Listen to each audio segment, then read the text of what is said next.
this is Smis, and thanks for watching. This is my series, Build Everything Once with Smis, and my quest to, well, build everything once. We're currently in the city of Amberground City, which I've constructed from the ground up with the help of my girlfriend and partner, Kotoko-chan. And I'll be showcasing much of it. We're on the Spiritcraft server owned by J-Dogs, and he's a good friend of mine, and, well, he encouraged me to start doing this, so thanks to him. We're currently in the portal hut, as you can see behind me. That's what all those purple particles are from. And I'm just going to be doing things in order as people would see them coming into the town. So let's get started. Right outside the portal house is the mail house. It's one of the less impressive buildings in the town, but it's an important one nonetheless.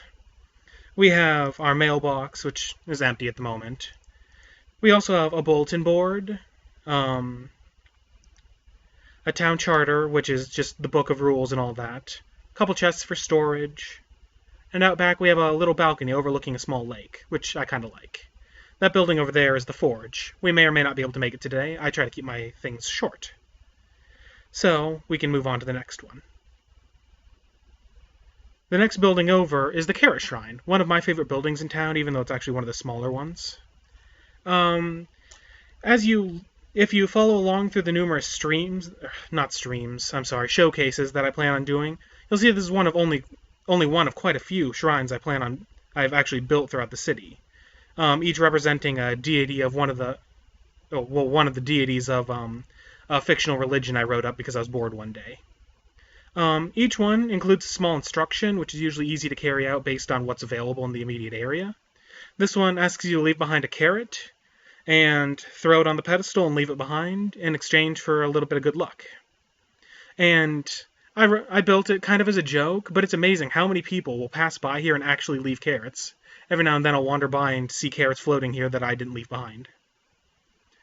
The building over here, I mentioned previously, is the forge. This was actually an idea inspired by another member of the server, Aquaxo, who suggested that I not only build a forge, but it should be built into the mountainside. And as you can see, it does merge well into the mountainside. I'm actually very proud of how this one turned out. As you can see, the stone brick blends in with the normal stone and grass, and into the mountainside. In here, we used to have an anvil. I broke it earlier today and forgot to replace it. Small lava flow, that's just kind of a normal forge feeling. A chest for storing things that need to be smelted and smelting things. And back here we have our actual forge.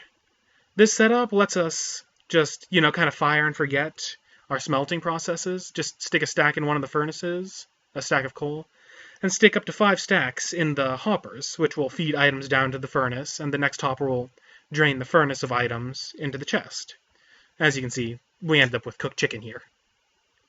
And we have a total of 8 of those little arrays, plus an extra 8 furnaces that are just for general use. I don't think they ever actually see much action. Down that way is the mining house, but we're going to be coming to that from another side, another time. So we'll get back to that. Coming back out, we can see the nether hub, or nether house, that houses the nether portal that everybody comes and goes through. I like how it turned out. And it really shows off the city's theme. If you haven't noticed, I've been kind of following a generalized Japanese theme, kind of Buddhist temple-inspired theme with my buildings. You can see that with just the wood patterns and the flared corners on the roofs. It's visible in almost every building. And it's something I've done in the previous town, but the server that was on shut down, so I was never able to show that off. But I think this town turned out better in the end, so it's worthwhile. Here we have the town square, and that's about all there is to say about it. It's town square. We have the flag of the town embedded in the floor, and a fairly large fountain. But it does show off one thing that's kind of unusual about this town. You may have noticed that crops are everywhere. In fact, almost every square meter, I suppose, in Minecraft. Almost every square meter of land that isn't built upon in this city will be covered in various cropland. And that's for a couple reasons. Originally, it was just an aesthetic thing. I thought it made it look nice, and it goes well with the various canals we have running through the town. but it also serves a defensive purpose. This town is very well defended simply because monsters can't spawn. Because monsters can't spawn on the slabs the road are made of, the stairs the road is made of, inside the buildings because they're lit, or on farmland. It's very difficult for monsters to spawn. The worst we have is the occasional roof I forget to light. But the next building here is the archive. And archive just being our fancy word for library.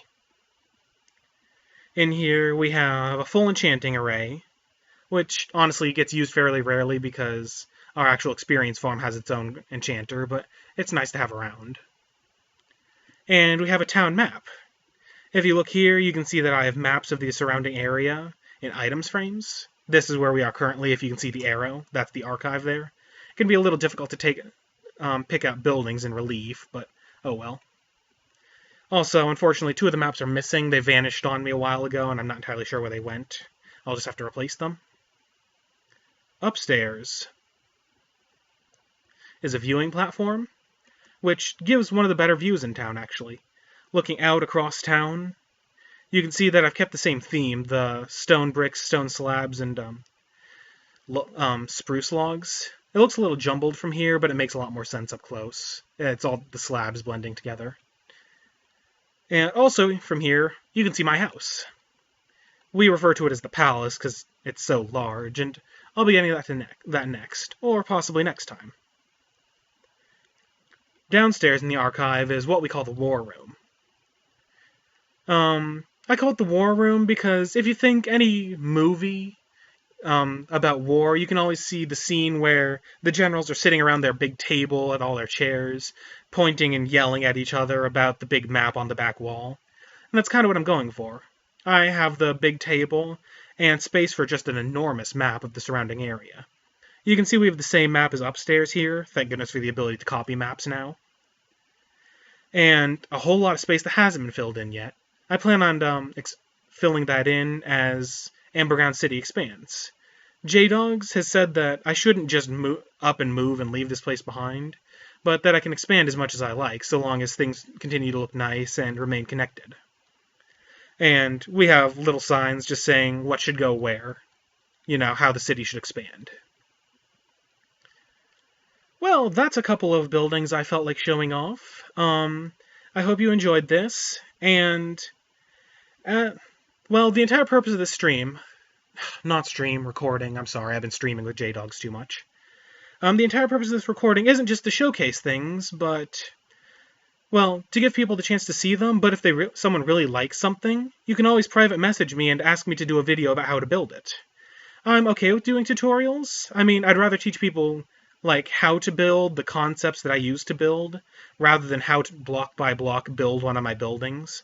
I think people learn more by learning the concepts than by just copying, but I'll be happy to do tutorials if anyone asks about buildings. Next time, we'll be moving on to the palace, which will actually take a couple minutes to discuss in its own right, because it's fairly large, as you can see. So, thanks for watching, everyone. I hope you enjoyed yourselves. I hope you come back to watch my next showcase, and have a good night. Thanks.